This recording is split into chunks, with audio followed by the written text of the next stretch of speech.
دوار تكون من أكثر المناطق فيها شباب وصلوا وتابوا وبعدوا على برشا حاجات، لذلك فما برشا عباد اقتاضت من الشيء هذا. تحب تكون استفزازات، ما يخفاش عليكم من إمارة بنقردان، إمارة في سجنان، قسام اليدين في جندوبة.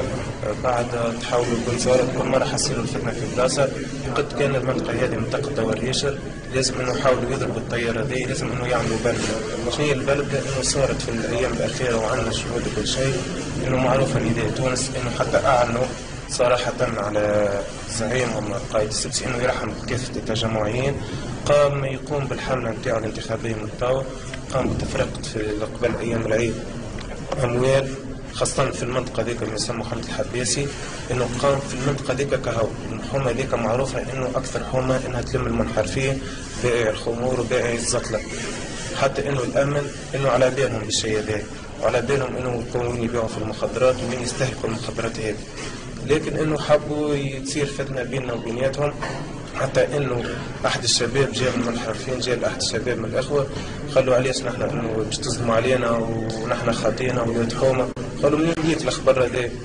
قالوا راهو ما فماش منها انه تظلموا عليكم ولا. قالوا ليه راهو باش تظلموا علينا؟ جانا خبر راهو انكم باش تظلموا علينا وانكم باش تضربونا وباش تعملوا.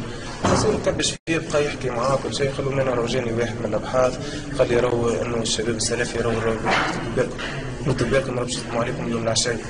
أنا قريت إنه الفتنة أمن الدولة مازالت تخدم على روحها، مازالوا نفس الوجوه اللي كانوا يعتقلوا فينا في عهد بن علي، مازالوا نشوفوا فيهم يدوروا في الكراب، واللي معناه للشيء اللي قاموا به مازال هو نفسه.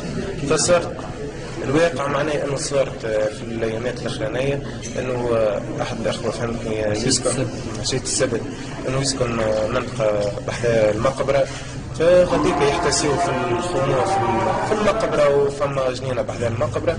فبحكم معناه هو وأمه وأخواته وكل شيء يسمع في سب الجلالة وفي الكلام البذيء وكل شيء، فما رضاش الشيء هذاك، مشى يحكي معاهم بلسان حلو وكل شيء.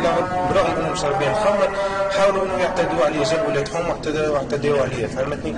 فصارت بدات كان ولاد حوم بصير هذيك ولاد حوم تدخلوا، صارت انه عركه بين اخوان معناها خاطئه لا سلفيه لا حتى شيء. حتى عنه الرائد على الفيسبوك الكلهم شفتوا انه حكى وقال انه عركه بين الصحون، وحتى اللي ضربوا لابس كابور ما يعرفوش شكون. يعني نحكي لك مثلا حادثه صارت في المنطقه ذيك اللي صارت فيها الحادثه قبل بنهارين من العيد، نداء تونس فرق في العلاج على شكون؟ على اصحاب السوابق العدليه، فهمتني؟ مش على العائلات المحتاجه، على اصحاب السوابق العدليه، باش تفهم انت شنو هي صاير.